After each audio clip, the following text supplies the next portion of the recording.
The gentleman who has been introducing me, we were together at one time in West Africa, Nigeria. I was in Nigeria, he was in Sierra Leone in the 70s.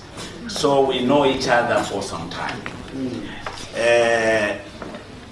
Let me come back home. 1980, we came back from exile to come and vote. I might not look my age, but I'm well over 60. We came back to vote, and in 1980, the Rhodesians were running the elections. There was no coverage of the former terrorist organizations. I'm not justifying that there mustn't be a coverage for or shortchanging other political formations in this country, but there was no coverage. In 1980, we were here, we voted. Muzorewa had 3 helicopters, the other political parties had nothing. But come results, they won. I went into Zambia in 1992 to cover the elections which saw Kaunda out. Kaunda had all the resources. Chuluba would drive around.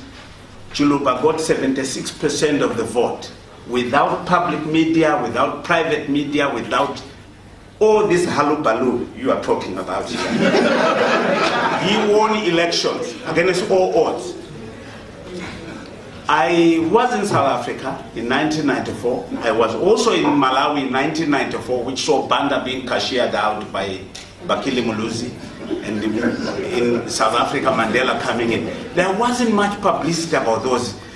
The South African establishment might have wanted Buthelezi and other formations to come in, but they lost the elections and Mandela got in. So sometimes when you say public media is shortchanging us. I'm not speaking on behalf of ZBC. I am just a chief correspondent of ZBC. I'm a reporter, period. But the issue is,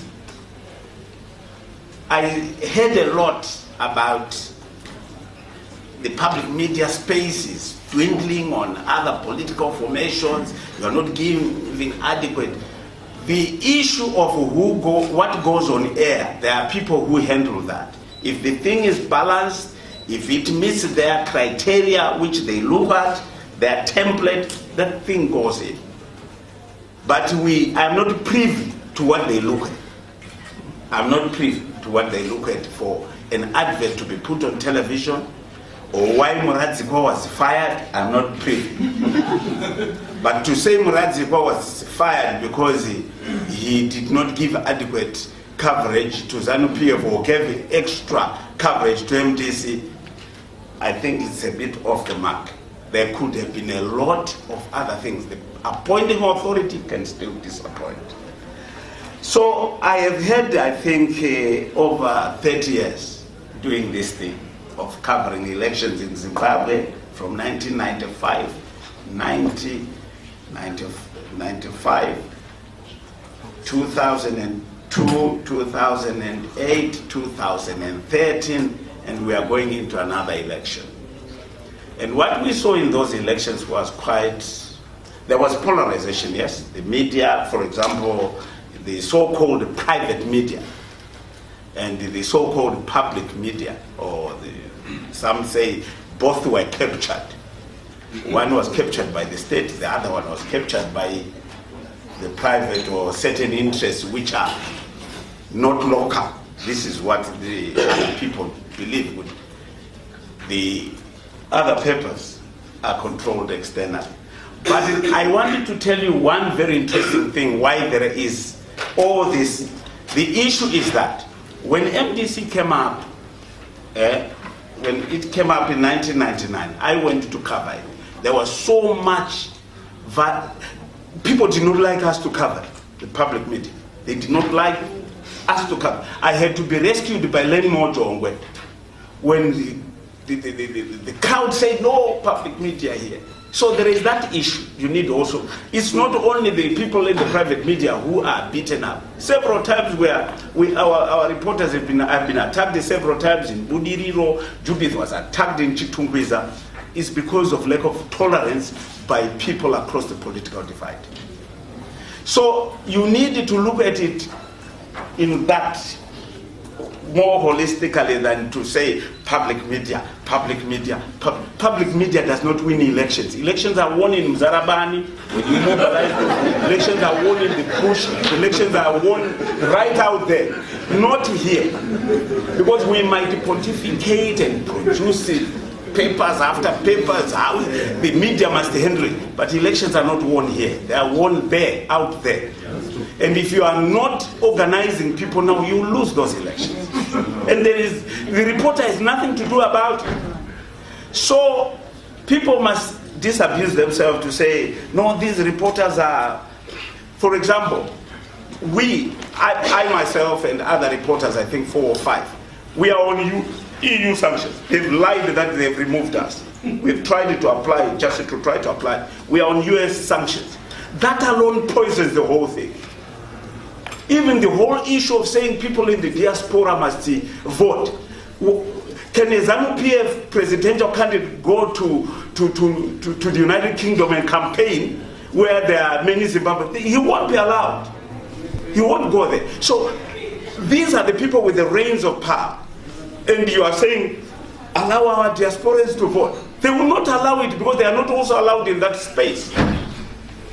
They will not be allowed because the issue is that those other people don't allow them. The fact that there are other people who dip their dirty fingers into elections is where we have these other challenges. You have people dipping their dirty fingers in your pie, and those people, the moment somebody discovers it, then you have a problem.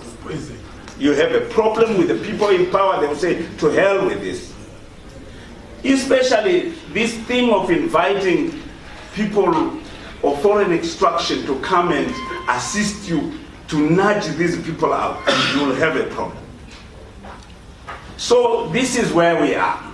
You might think that no, these reporters are on the strings of the establishment. We are not on strings of the establishment, but we can also see through what is actually happening.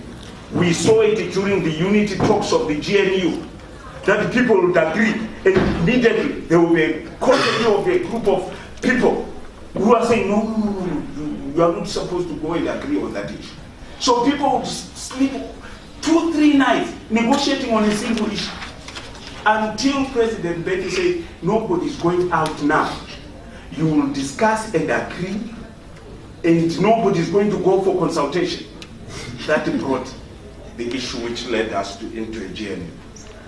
Because of consultations with whoever, whether you call them handlers or whatever, or there were people who were saying, no, you are being short-changed. So these are the issues. The moment you have foreigners, the moment you have certain people who have an axe to grind with either Mugabe or ZANU-PF getting involved into elections, you have a problem.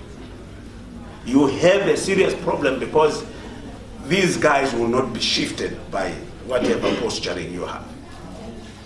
So this is what I wanted to tell you. I have had an experience, as Chris told, to cover all the elections since 1980 to date. I've covered South African elections from 94. I've covered Zambian elections when multi-party came.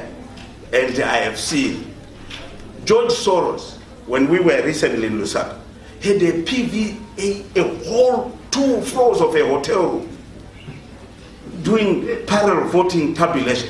I told the guy who is a Zimbabwean based in South Africa that you guys are going to lose these elections. He said, no way, will we lose these elections?